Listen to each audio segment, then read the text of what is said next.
চৌঠা মার্চ সোমবার মহাশিবরাত্রি। কথিত আছে এই দিন মহাদেব এবং মাতা পার্বতীর বিবাহ হয়েছিল। মহাদেব হলেন অতি সহজ সরল এক দেবতা। রাত্রি জাগরণ করে গঙ্গা জলে অভিষেক এবং ভাং, সামান্য কিছু ফলমূল, ধুতরা ফুল, বেলপাতা, মিষ্টান্ন ইত্যাদি দিয়ে মহাদেবের পুজো করলেই উনি অতি প্রসন্ন হন এবং ভক্তের ডাকে সাড়া দেন। সমস্ত মনস্কামনা পূরণের জন্য এই দিন থেকে রাশি অনুসারে শিব মন্ত্র জপ শুরু করলে একদিন না একদিন নিজের জীবনকে পাল্টে ফেলা সম্ভব হয়। আজ আমি এই ভিডিওতে কোন রাশি কিভাবে শিব মন্ত্র পাঠ করবেন এবং কোন শিব মন্ত্র পাঠ করবেন সে কথাই আপনাদের জানাবো। তাহলে চলুন শুরু করা যাক। মেষ রাশি। এই দিন থেকে শুরু করে নিয়মিত লাল ফুল দিয়ে মহাদেবের পুজো করে ওং নাগেশ্বরায় নমঃ এই মন্ত্র একমালা জপ করলে চমৎকার ফল পাওয়া যায়। 2. বৃষ রাশি। চিন্তা মুক্তি এবং আর্থিক স্থিতির জন্য এই দিন থেকে নিয়মিত একবার শিব রুদ্রাষ্টক পাঠ করবেন, দেখবেন আপনি নিজেই এর ফল বুঝতে পারবেন। 3. মিথুন রাশি।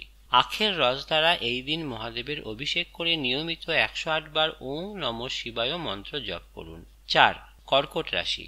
জীবনের সমস্ত উত্থান পতন রোধ করার জন্য এই দিন থেকে শুরু করে নিয়মিত একমালা ওং সোমনাথায় নমঃ এই মন্ত্র জপ করলে একদিন অপ্রত্যাশিত ফল প্রাপ্তি ঘটে। 5. সিংহ রাশি।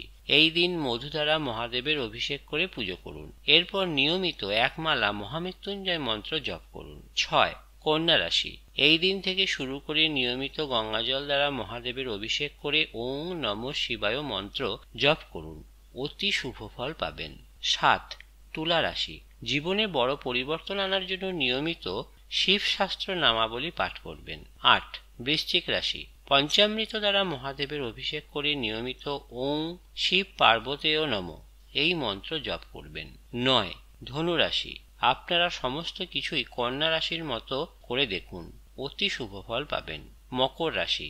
এই দিন মহাদেবের মন্দিরে অথবা মহাদেবকে স্মরণ করে কোনো গরিবকে গম দান করুন এবং নিয়মিত একমালা ওং নমঃ শিবায় এই মন্ত্র জপ করুন।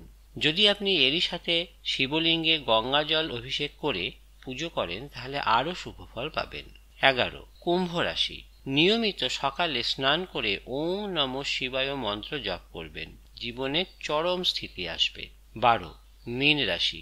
এই দিন রাত্রে পুজো করে শিব তাণ্ডব স্তোত্র পাঠ করুন এবং নিয়মিত মহামৃত্যুঞ্জয় মন্ত্র জপ করে যান, নিজেই দেখবেন এর কি ফল পাওয়া যায়। ধন্যবাদ।